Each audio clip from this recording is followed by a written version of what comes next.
I've seen things you people wouldn't believe.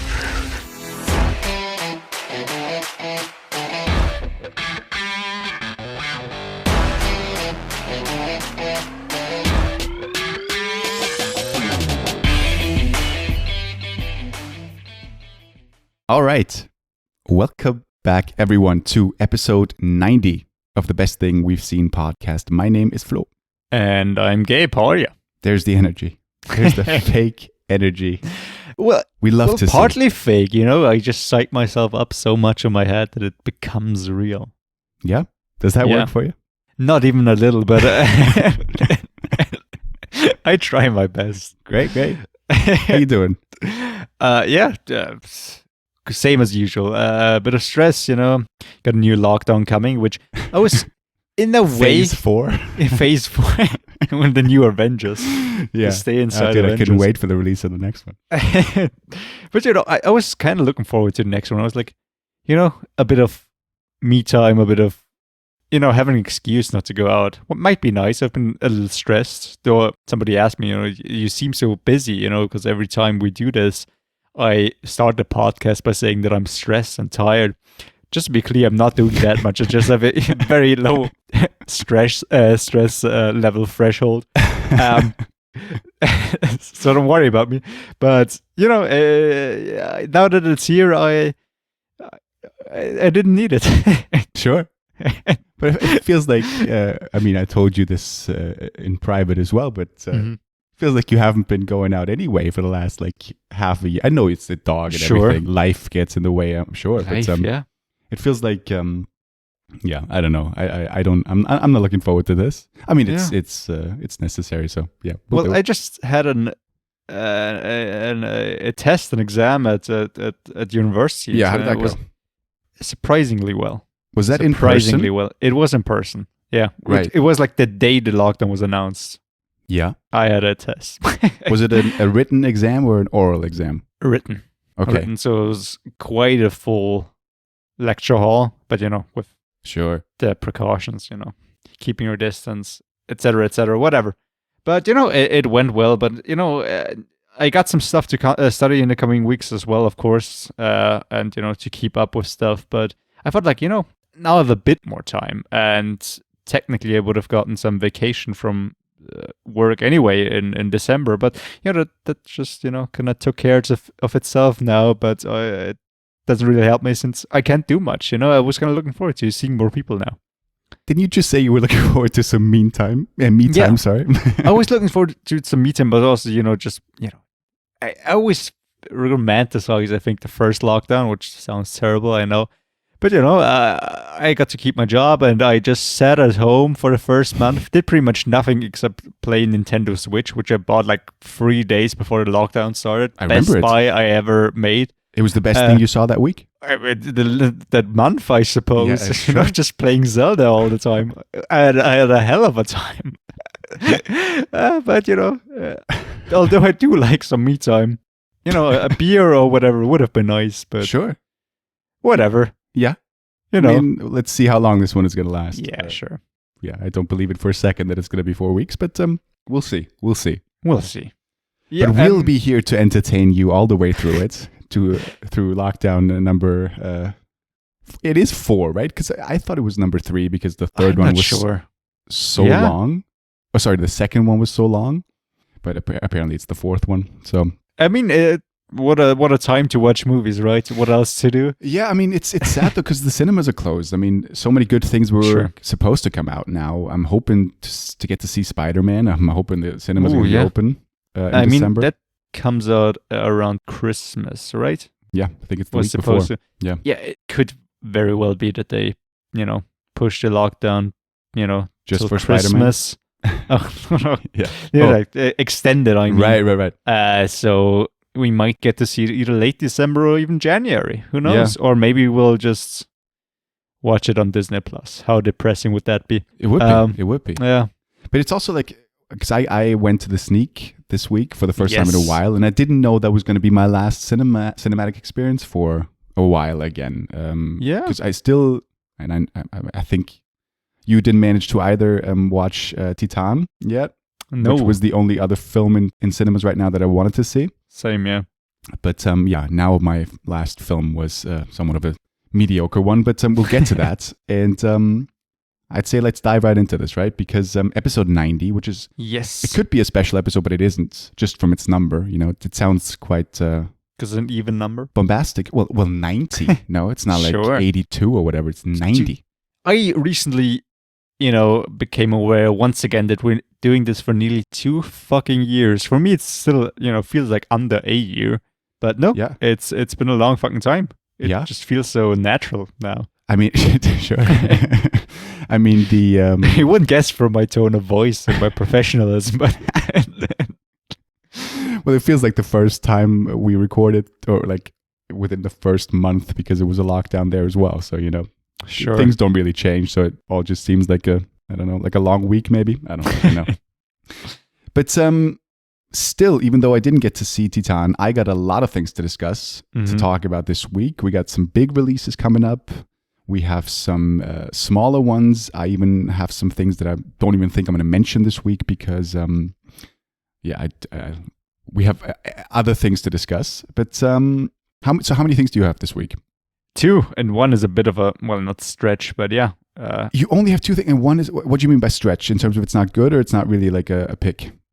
It is a pick. Right. It could be a pick. Worthy. Yeah. I'm not going to tell you if it is or not. Keep a bit of suspense there. Thank you. Yeah, sure. But something that I'm going to mention, I haven't finished. I have 1 episode left, but I thought it's time, and before I talk about nothing else, and I'm excited to talk about it, so I thought I'd put it into the list. Dude, I love it, because for the first time in a while, I'm going to break some rules as well, because I'm going to talk about something that, in terms of shows, it's always difficult, like you just said, when to talk about it. Sure. After like the first episode or after like the last one, I think we've jumped quite a bit on that. Like after the first 3 like Loki episodes we talked about, and then after the last one we talked about it again or something like that. But for me, we'll get to it when we get to it. I'll explain it later. But who starts? Sounds this week, like a pick. Jesus Christ! I think. What was your pick last week? Remind me. Sorry, last night in Soho. Sorry. I think I started with that one, but I think you did. Don't take my word for it. Yeah, you did. Do you want to tell everyone how the show works, and then I'll start, I guess? Yes. So welcome back to another regular episode. Here we talk about the best thing we've seen all week. So anything from a TV show to a movie to maybe even a YouTube video, any kind of visual format, maybe a museum, maybe a painting. I haven't done that joke in a long while, though it doesn't make much sense now that we can't go to museums. Moving on from that, anything new. We try to say somewhat current, and yeah, I think you've seen a couple of things like you mentioned that I haven't, quite a few it seems, and yeah, I'm excited to hear it. So what is one of your honorable mentions? Well, I'll talk about the sneak film, because I tried to figure out when this film is coming out in Austria, and I haven't figured out the release date for that. I mean, it doesn't matter because cinemas are closed now anyway. It was a film that you wanted to watch at this year's Biennale and then decided against it. I did the same thing. I decided against it, but now I ended up seeing it in the sneak, which is a film called French Exit. I don't want to spend too much time on this. Michelle Pfeiffer, Lucas Hedges, in a, I mean, they're sort of like, how did you describe it to me? Like they're elitarians? Or like very posh New Yorkers moving to France, like a son and mother. Right. The mother, like she's running out of money, and she decides to, or she kind of has to sell everything, and decides to live in an apartment from that her friend owns in Paris, and she takes her son with her, and then basically in France, it felt to me like a Woody Allen film, and that's actually like a good thing to me. I like Woody Allen films, and it felt like just because you get to meet so many different characters, and it's like everything takes place in the apartment in Paris, and so many people they get to meet along the way, people from their past and people from Paris. They get to meet so many people, and they all sort of end up staying in the same house, which makes for a lot of it does have some funny moments, but also Yeah, was it better or worse than you would expect it, since you also decided not to watch it during the Biennale? I thought it was decent. I thought it was better than I expected because I didn't have any expectations for it, basically. Sure. But I still wouldn't recommend it per se. Definitely not to say now to go watch it in theaters is not possible for other reasons. But sure. I wouldn't recommend it even if you could, you know. But also like Woody Allen elements of like some supernatural things going on as well, like kind of like Magic in the Moonlight or whatever, or like so many. What was that one with Scarlett Johansson and Hugh Jackman? What's Spoof? It called? No, something like that. What was that one called? You have seen that, right? We talked about this on the Scarlett Johansson special, I think. I have. Where she moves to London or something. I have no idea. Yeah, where Scoop, where Woody Allen pretends to be your dad. Yeah, right. There's a supernatural element of like that the person, the actor, meeting a ghost. Yes, but who was the ghost? You know the actor. Shane Black. No, it wasn't. I always say Shane Black. I always do. Ian McShane. Ian McShane. It's McShane. You did the same thing, like because I wanted so to say many times. Yeah, I love it. Yeah. I love it. But in French Exit, there's like a woman who can talk to dead people, and that's a part of the story too. And actually, the dead father is played by Tracy Letts, that was a surprise to me. That's Henry Ford II in Ford versus Ferrari. Mm-hmm. A movie that I almost rewatched this week, and I might this week because it's now on Disney Plus. Oh yeah, there it is. Yeah, I love that film. Yeah, it's great. But yeah. He's also in Lady Bird as the father. I like him. Good actor. But French Exit, that's about it. It didn't really blow me away. Michelle Pfeiffer's good. Lucas Hedges didn't really have that much to do. Imogen Poots is in this, who I know you're going to say who, because every time I say that name, you say who. But we've talked about her quite a few times. She's in Art of Self-Defense as the female protagonist. Yeah, gotcha. But yeah, that's French Exit. I don't want to spend more time on this. What's your honorable? Because I definitely haven't seen that.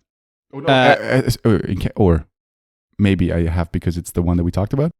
It is. And is that your pick? Or do you want to talk about it? No, it isn't. Oh, perfect. Because you wrote me shortly before, like yesterday or whatever, not too long anyway, and mentioned that you were planning on watching this movie before we record this episode because it came out the day before today. It's a beautiful sentence, by the way. Does it make sense? Yeah, I'm not sure. It came out yesterday, and we both watched it. It's a Netflix release called Tick, Tick, Boom, the newest movie by Lin-Manuel Miranda, one of his first directing roles. I think his first. Maybe even his first, yeah. It's a films, yeah. And he does what he does best, I suppose, and he focuses on a musical. And it's a true story, or partly true story, of Jonathan Larson, a real-life Broadway musical writer, and who has quite a interesting and tragic story, and it's told in a very interesting way, portrayed by Andrew Garfield, playing the leading role, and it's told through a real musical that the real Jonathan Larson wrote, where he kind of talks about his life and what he's been experiencing the last couple of weeks or months while he tried to write his first ever big Broadway musical. And of course, dealing with a lot of drama with friends, some of whom are sick, some of whom, he gets into fights over his ambitions and, not managing to make time for personal life and his professional dreams.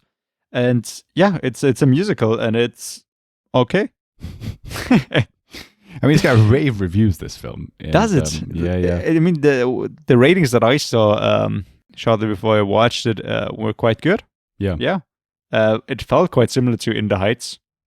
From sure. like the tone and some of the more, from like the look, a bit over the top, if you know what I mean. Like the diner scene where it opens up and you got this very fake looking background in the background. Right. Yeah, I thought it was right. I liked Andrew Garfield. I thought the rest were fine. You got some interesting and cameos in there. Lin-Manuel Miranda with his obligatory cameo, which was weird. Well, it was funny because this is his the first film that he directed. I mean, he had a cameo in The Heights, but he didn't direct that one. Sure. But I was actually wondering, like, if he's going to put himself in it, And I was wondering, like, while I was watching the film, and literally in the next scene, he was in it.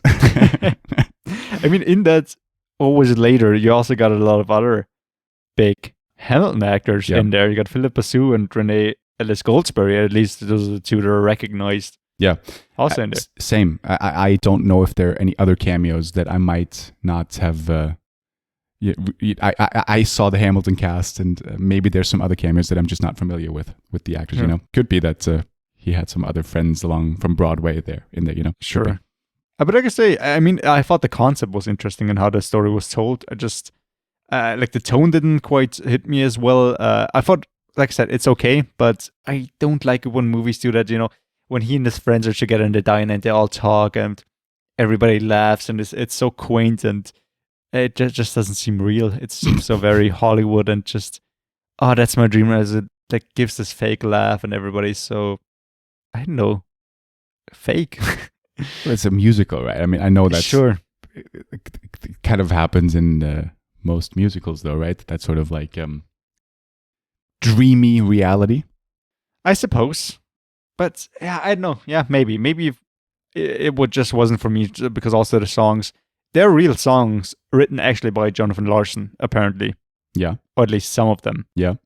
And just wasn't my music, didn't stand out to me as much, and I think I just keep coming back to comparing it to Hamilton, and I thought it was fine. It's just nothing that I would listen to again or would come back to. I think if you're a musical fan, I think it's an interesting way of seeing it, and I think it might be of interest to you, but it just wasn't for me, sadly.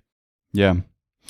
I was really looking forward to this because I like Andrew Garfield a lot. I think he's one of the most underrated actors. And I do, like, from what I gather, there is some award buzz around his performance, and people are saying it's one of his best performances. I still think... Yeah. Well, I think it's up there, but I don't think it's got anything on Hacksaw Ridge and The Social Network. He's Silence. I thought he was great in that. But I think he's good in this. But unfortunately for me, the film just didn't hook me. Mm-hmm. That's kind of the main thing. I liked some of the songs in it. I actually got goosebumps during like two of them. Mm-hmm. Vanessa Hudgens was in this, sort of reprising her High School Musical days, but in like a much smaller role than I thought. Yeah. But I liked the whole cast. I wasn't familiar with the guy who played Michael, Robin. God, is it De Jesus? I don't. So I apologize. That's what it says here. And Alexandra Shipp, who played Susan, she's she was in Love, Simon, and she's Storm in the X-Men franchise. I didn't recognize her, but apparently straight out of Compton as well. Yeah. But, I gotta say, just from the cast, I think apart from Andrew Garfield, the only guy I knew was Bradley Whitford. Dude, I was just about to say that. And I remember it distinctly, and that's a bit unnecessary to say because I saw it yesterday. It's like I saw it yesterday. But when he first was on screen, I was like, because I think they introduced him, like you could feel it in the air. Stephen Sondheim is in the room. That's how Andrew Garfield described the scene in the film. And I was like, that dude looks so much like Bradley Whitford. But it didn't click to me that it was Bradley Whitford. Do you know what I mean? Sure, yeah. Because I thought maybe it was the actual Stephen Sondheim. I saw him like in an interview like a couple of years ago, so I wasn't too familiar with his image again. So I was like, man, Stephen Sondheim looks a lot like Bradley Whitford. And then they sort of zoomed in on him. And of course, it was Bradley Whitford. I like Bradley Whitford a lot. I loved his sort of small role in this as sort of the guy who is supportive of Jonathan Larson's work. One of the few. And the funny thing is, the guy who sits next to him, who can't seem to make up his mind. Of course, yeah. Richard Kind. I didn't recognize him until he spoke with that beard. Oh, really? Love that dude. Yeah, I recognized him. And I know that you love him. I think we talked about this on, was it the Coen Brothers special? I think the Coen Brothers special, because of Serious Man? What's it called? A Serious Man, yeah. Yeah. And it was a kind of a funny scene that he sort of like, he criticizes certain things, and then Stephen Sondheim goes like, I actually love that. And he was like, yeah, no, that's what I meant. That was kind of funny. I mean, I knew Stephen Sondheim just from his name, or at least from his from a parody of his, or from South Park. But sure. Yeah, apparently I didn't know everything that he wrote. I just knew West Side Story, but he wrote a lot of fucking stuff. Yeah. And I'm looking at an image of him now on IMDb, and I mean, Bradley Quite old. Whitford. Yeah, but Whitford really, I mean, obviously he played him in the 90s, but yeah, he's got his look spot on, I think. Yeah, I thought his role was good, yeah. Yeah. But I liked, I thought some of the, like, in terms of like direction, there were some kind of like, that was like, I actually thought some of the visual transitions were quite good. It's sort of like an Edgar Wright style. Or just like the scene transitions where it pans up on the window and then you're in a different room. Or like there were a couple of things where you pan up and it sort of seemingly transitions between scenes. Sure. Really Edgar Wright-like, because I did watch a lot of interviews of Edgar Wright, like obviously after Last Night in Soho. And it sort of, I watched a lot of his clips again, and I really felt like he, I don't want to say that was his inspiration, but yeah. I thought there were some nice little transitions in there from Miranda. Other than that, I mean, yeah, nothing really stood out to me in terms of the direction. But I thought the film was good. I think we're in the same boat here. Sure. Some of the songs were good. Other songs are kind of forgettable. But the last musical I saw before this was Annette, and it's a 10 times better film than Annette. So sure, yeah. But you can't compare that. But you're talking about I can, and I did. And I did. About Edgar Wright's style of transitions kind of reminded me of the Every Frame of Painting video on his. And Every Frame of Painting posted something. Before you recently. Say that, I know, but that's also, I rewatched that in my like Edgar Wright interviewing loophole. Okay. I rewatched that too, and that sort of solidified also those transitions for me once again. Sure. But please, great. Beautiful transition now to Void, Voir. Have you seen it? Well, it's not out yet, is it? Even? Okay. Dude, I mean, beautiful. I didn't even write that down. Dude. I know. There was a heap. So I still I follow Tony Zhu. I think that's how you pronounce his name. The guy who used to run Every Frame of Painting, the best video essay channel on YouTube in terms of like films. Definitely, He's unfortunately stopped making videos like 5 years ago. But I still follow him like socials and everything. And there was like I don't know what I read, but something like Fincher and him are working on something, and other people too. And now they released a trailer for it, and you hear Tony Zhu's voice, and it's so distinct, and it's so great to see him back. But it's also like, how mind-blowing is it that David Fincher, I mean, Tony Zhu, he made a video about Fincher called, what was it, The Other Way is Wrong or something like that? David Fincher and The Other Way is Wrong. A video that I watched countless of times. But now they're working together, and they're like, I mean, Fincher produces it, and I think Tony Zhu is one of the narrators and one of the maybe writers. Yeah, I'm looking forward to it. I think it comes out in December. It's about sort of loving films, but they've been pretty vague on it. And by the way, David Pryor is also one of the producers, who's the guy who did The Empty Man, who did the behind-the-scenes documentaries on the Fincher films. I talked about him before. So it kind of like mashes so many things together that we have talked about on this podcast before. I'm looking forward to it, Yeah. Is it going to be a Netflix release, you think? Yeah. It's a series, I think. Right, yeah.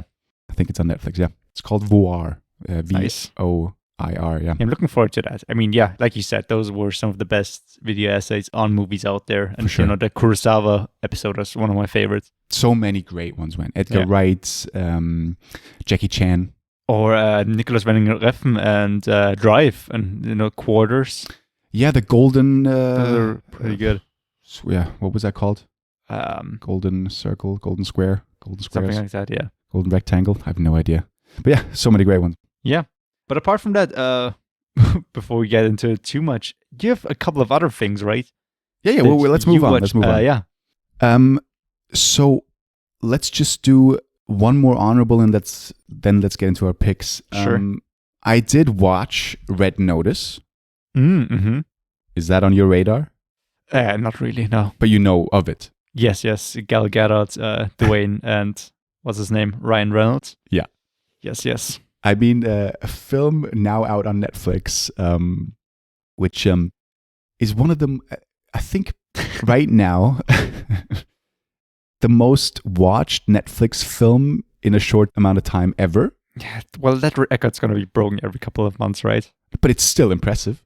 Sure. It's still impressive. I mean, the last one was one of the biggest, was like Murder Summer Vacation, whatever, with Adam Sandler. So Murder Mystery. It's just called Murder Mystery? Yeah, I actually watched that a couple of weeks ago. Really? Like half of it. But actually, it was really good. It was quite alright, yeah, sure. But yeah. No, but like it cost like, I think the rumored sum is like $200 million, which is bizarre because that includes like so many like they had to postpone like production due to COVID, I think. So they lost a lot of money in that, because otherwise this doesn't look like a $200 million film to me. I watched this and I was actually like, I wanted to see this like instantly. I was looking forward to it. And these are the types of films, the kind of films that I know won't be earth-shatteringly good, won't be surprising, but will be so entertaining. And it feels like there's not a lot of movies like this out nowadays, because to me, it's in the same vein as like a National Treasure, as like an Ocean's 11, sort of these like big budget action comedies.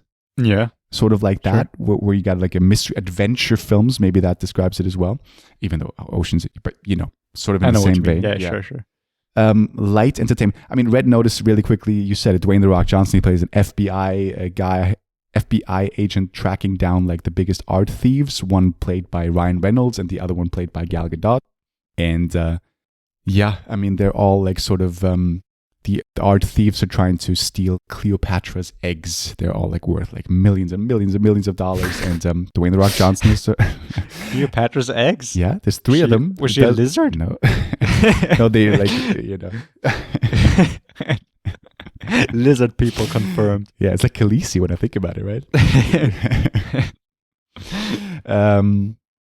Yeah, so you got that dynamic, and it's written and directed by Ross and Marshall Thurber, who did like so many The Rock films in recent years, like Skyscraper and Central Intelligence, and he also did We're the Millers, which I really like. Oh, really? I didn't know that. Yeah.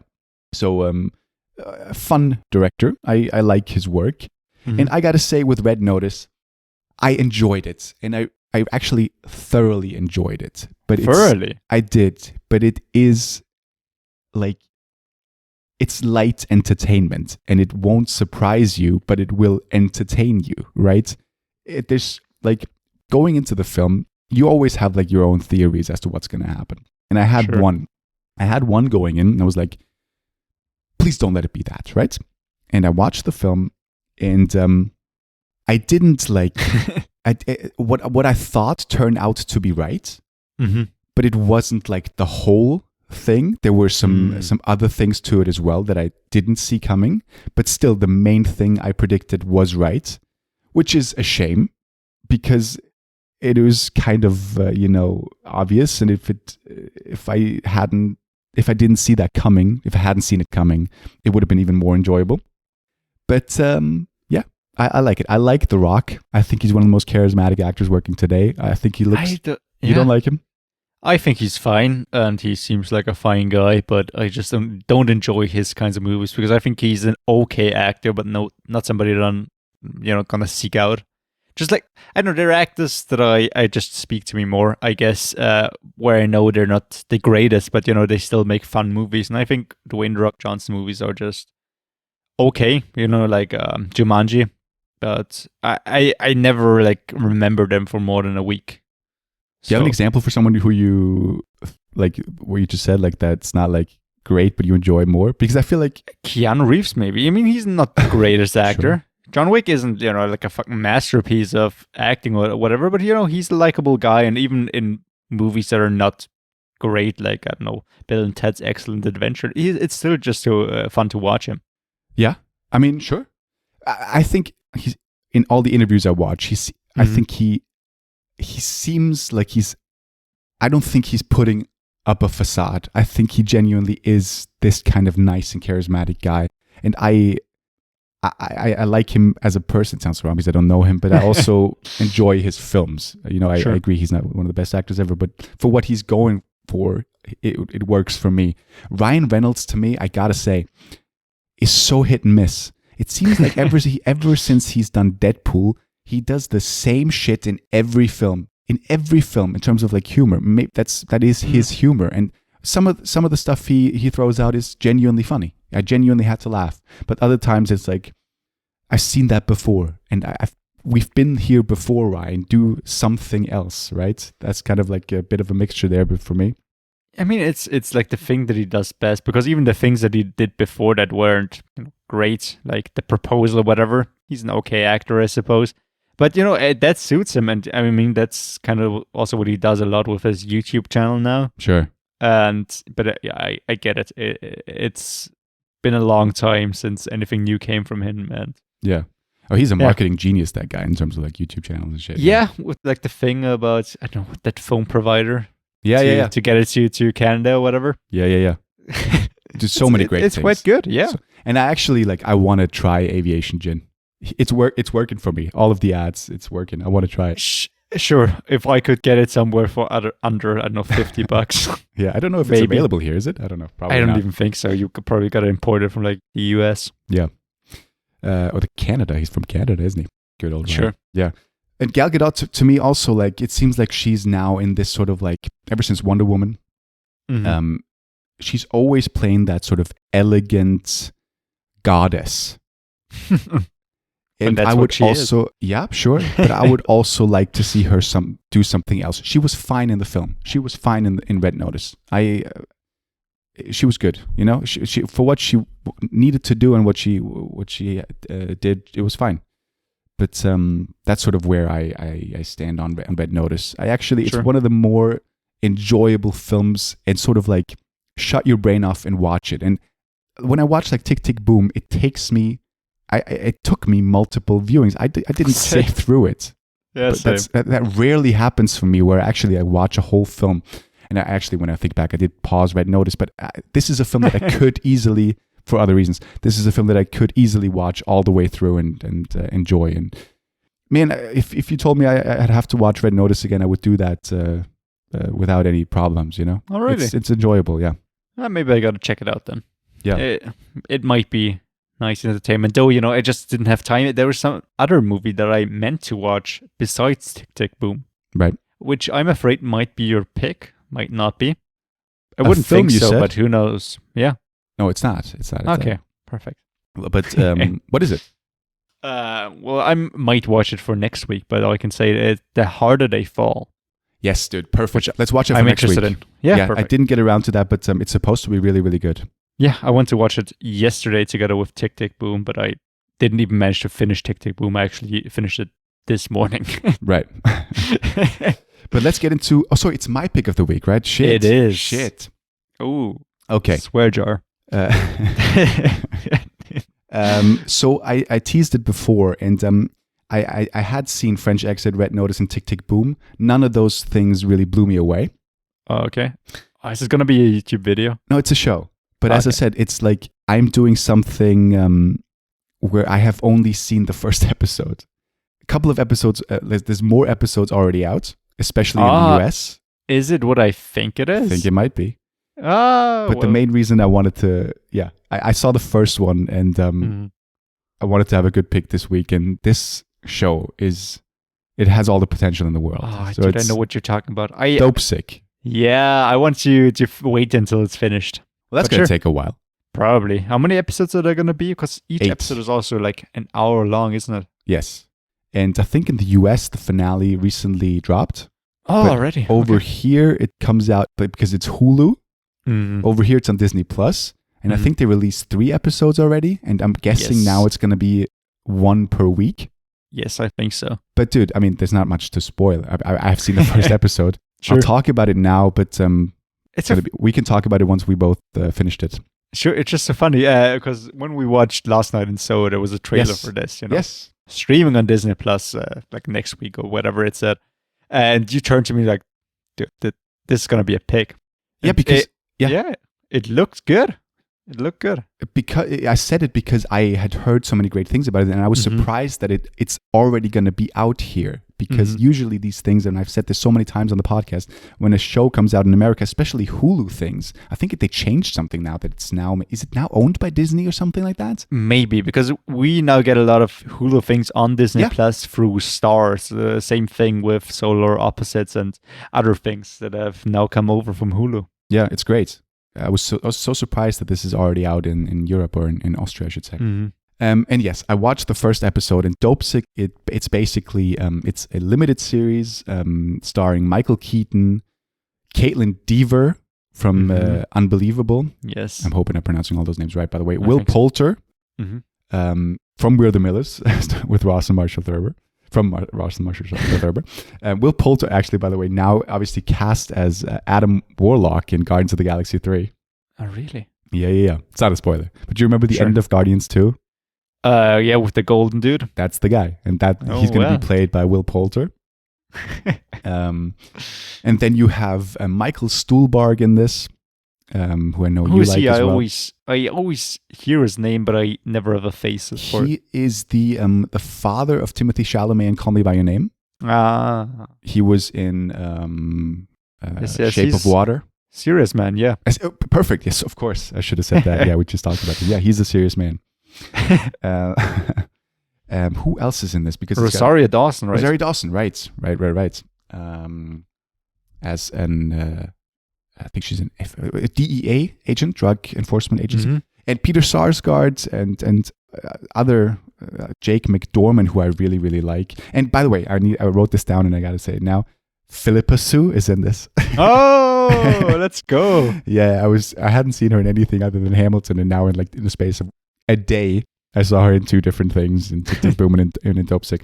In Dopesick, it tells the story of the opioid epidemic that has been so fatal and horrific. And it's actually, I'm an idiot, and you know this, and I don't know a lot of things into you know more than me. Did that reach Austria and Europe, or was that an epidemic in the States more than anything? Oh, dude, don't ask me. I'm completely talking out of my ass, but I think it wasn't as bad or at least in Austria, because I think it was hard to gain access to them. Okay. Because I think like morphine or something like that is you don't just get in Austria, which is more common in once again, talking out of my ass here, more easy to get in hospitals there if you get whatever.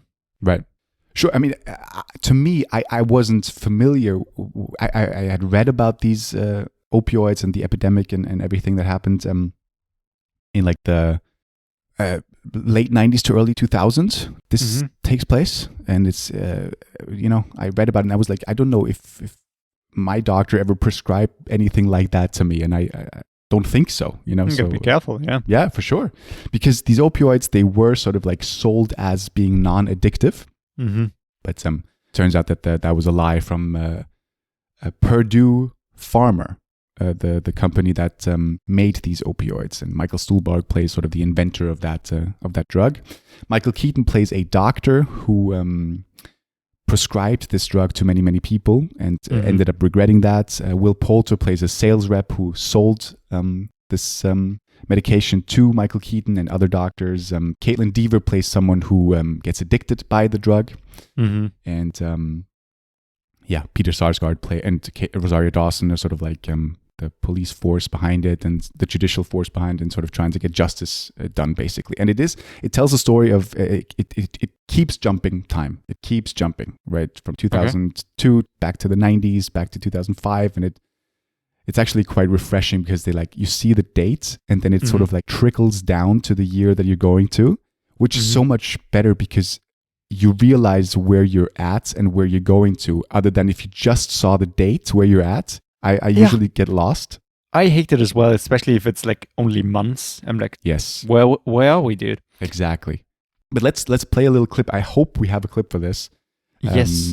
I think we have. I think it's as well with Disney Plus stuff, right? Yeah, if it's Disney, but that's the question. But let's try. Enough. Let's see. Let's listen. Here's a little clip for Dopesick. I know most people don't think about us up there in the mountains. Many of my patients are miners. It's dangerous work, and they carry the burden of building this nation on their backs. They're in pain. These people, my people, trusted me. I can't believe how many of them are dead now. We've begun looking at something that could be big. OxyContin. Purdue Pharma, they've been marketing the drug as something that's non-addictive, when it clearly is. All your doctors are going to be asking, how is this even possible? Your most effective talking point are these magic words. Less than 1%. Less than 1%. Less than 1%. Less than 1. They told me that less than 1% would become addicted. Foxycontin does what I think it can.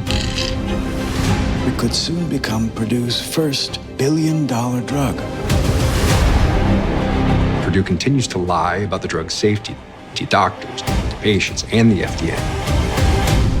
We have a major case here.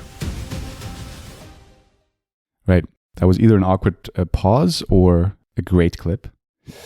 But obviously, I have seen one episode.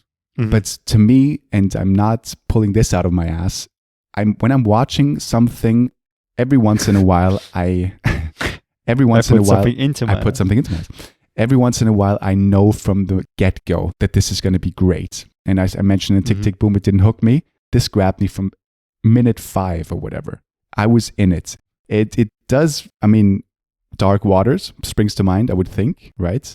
Yeah. Maybe. Did it occur to you? Because I mean, obviously it doesn't deal with drugs, but it is sort of like, I failed to mention that this is like, it has courtroom elements to it, and it sort of does end up being a trial for the people involved in it, right? Which I didn't know, but you know that I love a good courtroom drama. And obviously, like Dark Waters, that was about the Teflon and sort of trying to bring that, what was that company called? Teflon? No. No, it was something else, wasn't it? DuPont. No DuPont, yeah. To justice. It's got elements of that, but I'm hoping I'm not going to be proven wrong. I know that the ratings are terrific. It's got like an 8.8 on IMDb. Not that that's any great indicator, but I mean, it does have it adds some validity to it. To me, it feels like this has potential to be as grand and great of a miniseries as like Chernobyl, as like... Ooh. That's high fucking praise. Yeah, I knew of the show, and I was like, maybe it's not going to be as compelling to me. I wasn't really that interested in like the opioid crisis told over like 8 hours or whatever. Sure. But you're in it, and you started, and it's just great. It looks beautiful, beautifully shot, directed by Barry Levinson, among other people, who did Rain Man. I mean, one of the most versatile directors, and written by Danny Strong, who's like an actor who also writes shows like Empire, and he actually wrote a film called Recount that I really enjoyed, like the 2000s Recount. The Bush, Al Gore. Exactly. So I mean, I was in it from the first few minutes, and it's just so compelling because it's told through so many different perspectives, but you get to know these characters and sort of empathize with most of them so quickly. Caitlin Dever, I think she's one of the most... she's so good. She is so good. I love her. And she chooses great projects with Unbelievable, with Booksmart, and now certainly this. Unbelievable is so good. Yeah. It's such a fucking good role. It's a show that I've been thinking about lately, like meaning to rewatch it maybe, because I rewatched Booksmart, and I just absolutely love her. Yeah. She's up and coming, and I think there's so many good things because she just keeps fucking going. Yeah. Dude, she's really knocked it out of the park. She was also in Short Term 12, Beautiful Boy. Yeah. The front runner. Beautiful Boy? I don't remember her there. Was she the girlfriend? I assume the girlfriend, yeah. Yeah, maybe. I mean, I gotta say with Dopesick, from like the plot and what it, like from the cast and everything, it seems like a big HBO show, which is high praise because they make the best television shows out there, or best miniseries in my opinion. Yeah. And yeah, it looks fucking good. I want to watch it. 1 hour episodes and so many coming out, but I want to definitely fucking see it. And the funny thing is, there was not too long ago also a Last Week Tonight episode about, I think the company that made Oxycontin now finally getting sued. Yeah. Over that exact same thing, yeah. Well, it's interesting because I don't know when this series ends, right? I've only seen the first episode, but I think, and I'm always bad with years, but I think that sort of the trial is set during like 2000, like the mid to late 2000s. So from what you just said, they're now only suing them? I don't know. There were different companies, I'm sure, but OxyContin was like, I think, one of the big ones, and I think... No, but this is about OxyContin. Yeah. Okay. Maybe I don't know. I don't quite remember the episode, but I think they're getting sued maybe again, and I think it's because they found out like a whole lot of shit of like that they knew how addicting it is, and like the things the sales reps were told to tell the doctors and whatever, and to get as many sales as possible, and like being absolute fucking, the fucking definition of fucking assholes. But yeah, I mean, I think I mentioned before that this crisis mainly took place in the early 2000s or whatever. I think the more we speak about it, I think I remember that that's actually bullshit. I think this might actually be still as relevant today in America. I think it's still a big problem, yeah. Yeah, that's my ignorance there coming through. But maybe we'll talk about the show at a later time when you've seen it too. I don't think this is necessarily one that sort of, we won't do like a spoiler talk on this. It's not like that kind of show. It tells a true story, a horrific story. And sure. To me, it just completely blew me away how good it was. Like, it's just like, it reminds me of how good film and show making can be. And it might be hyperbole because I've seen one episode, but from what I've heard and read and seen, it's really fantastic. I can't wait to finish the show. Nice, dude. I'm looking forward to it even now. Yeah. Even more now. Yeah. Let's move on because I've talked, I feel like, for the last 30 minutes. I apologize. Let's go. What you got? The funny thing is, it is a show that I haven't finished, and it is a Hulu show that is on Disney Plus. Right. Perfect, Sure. And it's Reservation Dogs, the Taika Waititi of course. show. Yes. Well, partly by him and Sterling Harjo. Sorry. Sure. About this. Harjo. And it is a new comedy show. It is about a group of friends living in a Native American or Indian reservation in Oklahoma and living the lives there. And it's mainly about, the group of friends not, committing petty crimes to raise enough money to finally get out of there, to move to California since one of the friends has killed themselves and they don't want to end up like him and just get out of there. Bleak fucking premise. Some bleak moments in there, but there's a lot of fun to be had there. And I am at, I think, episode 9 out of 10. Right. I think episode 10 comes out next week.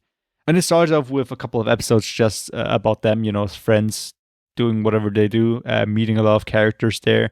And then transitions to, I think, at least 4 episodes of each of their friends getting their own episode of their own stuff. Like one of them goes to a ride along with a cop because he wants to be a detective. The other one has some issues with his dad, and one goes hunting with her father and, trying to deal with the grief since they've lost their friend. And it sounds fucking bleak, but there's fucking Taika Waititi. What can I say? The humor is there, quite similar to his other movies, and I mean that in the best way.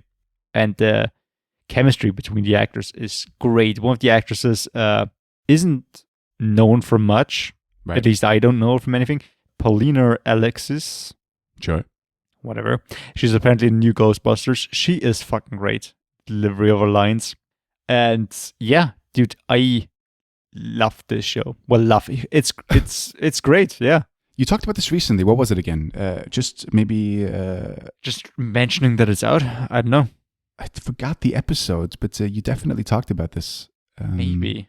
Was there something about Taika? Maybe. Must have been, right? It? Maybe Marvel? Maybe the MCU special? Could be that. Could be. Yeah. Could be, yeah. But I was looking forward to that show. And it's actually good. I've also been watching, of course, What We Do in the Shadows, the show now. Sure. Season 2 now. Sure. Pretty fucking good, to be honest. Yeah, and I'm looking forward to this. I am not sure since I decided to, take this at my pick, a couple of hours ago. Because I'm meant to watch something else. And it is a Disney Plus thing, kind of. Well, it's difficult, man. I'm also worried with Dopesick because Disney Plus don't do the press materials for this, for both of those shows. That's both Hulu. I'm just looking now. I mean, the trailers are also like Hulu, but we'll see. I mean, let's give it a go, right? Sure. Is there a trailer? There's got to be a trailer. Let me have a quick look. Sure, Reservation Dogs, FX networks, TV promos. It's so fascinating that so many trailers, because this doesn't even have a Hulu trailer. FX on Hulu. whatever. Let's give it a shot. You Sure. So yeah, this might be the trailer for Reservation Dogs, the new show by Sterling Harjo and Taika Waititi.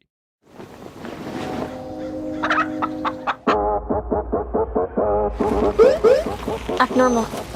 Y'all wouldn't have seen a stolen food truck, would you? Nope. Oh. Someone stole the truck. Broad daylight. Put your seatbelt on. Seatbelt. People safety. We're stealing a f***ing chip I do not give a shit, man. Put your seatbelt on. We're not going. Let's go. Apparently it was full of chips. I've never seen anything like that. You're good thieves. Best in town. Oh, thank you. It is a small town. That's just how I like it. Tell your friends. I don't have any. Go get some then. Okay. We could be in California as soon as 2 months. California, here we come.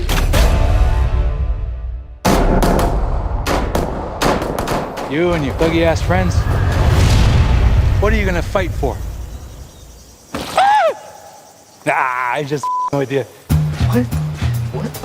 Oh, you guys watching this? It's gonna be like a month.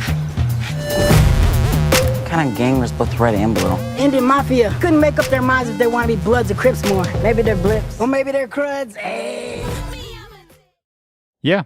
Don't know what you just heard. Bet it's fucking amazing. Or it's just awkward silence. Yeah. As we've had before. I mean, have you been interested in the show? Because I know you do like Taika Waititi projects apart from Ragnarok, but I know you love What We Do in the Shadows, and I know you like Hunt for the Wilder People. Yeah. I mean, the setting wasn't really that enticing to me. But I honestly, when you talked about this, I knew very little of it. And I had heard of it before, but I sort of forgot about it. And I haven't really heard a lot of things about it since.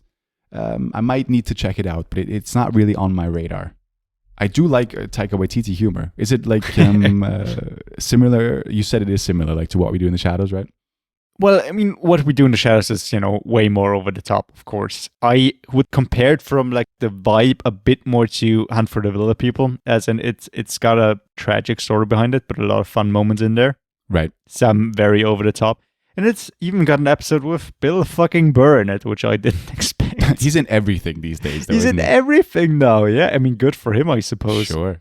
Getting his breakthrough at, 50 plus. Yeah. No, but it's good. I mean, of course, playing with Reservation Dogs, great fucking movie as well. Sure, yeah. But it is by Taika Waititi, but it's not directed by him. Right. It's created by him, and some episodes are written by him. But I think most of the credit probably goes to Sterling Harjo in a way, because I bet Taika Waititi has got so many other things. He's gotten hands in so many shows, like, and of course also like What We Do in the Shadows and doing his Marvel stuff and own projects. I can't imagine him being too, involved, like firsthand, being there. Yeah, but who knows? Could be wrong. Yeah, don't want to say anything wrong there. I mean, he's got a lot of great see, I'm getting confused by all of these things now, because didn't he have a Star Wars thing in pre-production too? I know that Rian Johnson and what's her name, Wonder Woman director. Yeah. What's the Wonder Woman director? Patty Jenkins. Yes. They both had Star Wars projects that were now shelved. Well, I just looked it up. Taika Waititi got an untitled Star Wars film coming out in 2025. Okay, yeah, that's it. So soon. For Star Wars movie, it's quite soon. Yeah, sure. He can take more time, but he's also writing a screenplay for. He's got a lot of things coming up. A live action adaptation of Akira. Yeah. Well. The things you find out, right? Didn't know we needed that. Sure. Yep. I feel like I even heard about it, but I didn't know it was him. Yeah, that's been announced a couple of, a long time ago by now. Yeah. Yeah. Next Goal Wins is his next movie. Michael Fassbender, Armie Hammer. Yes. I mean, he does some interesting stuff. It's kind of weird. I mean, he does have his own style of humor that I do enjoy, and he brings into nearly everything. Yeah. But, dude, He's also so hit and miss for me, because in Free Guy, I thought he was horrific. But he was like an actor there, right? Yes, but someone who is supposed to be funny. And I heard like Ryan Reynolds talk about this, like him like improvising on set and being like the king of improvisation, and like every line was gold. I didn't find a gold line in there. A lot of bronze, a lot of bronze lines in there. Well, it's subjective. It sounds generous. It's subjective, yeah. Bronze is pretty good. Sure. But yeah, it's a fun show. And like I said, What We Do in the Shadows being out also now on, Disney Plus. I hope season 3 is going to come out soon, because I don't understand how you haven't watched that yet. Yeah. It's too many things to watch. But I think just because I heard that it was not starring Taika Waititi, but that's a wrong approach, 100%. I mean, I've heard so many good things about it, yeah.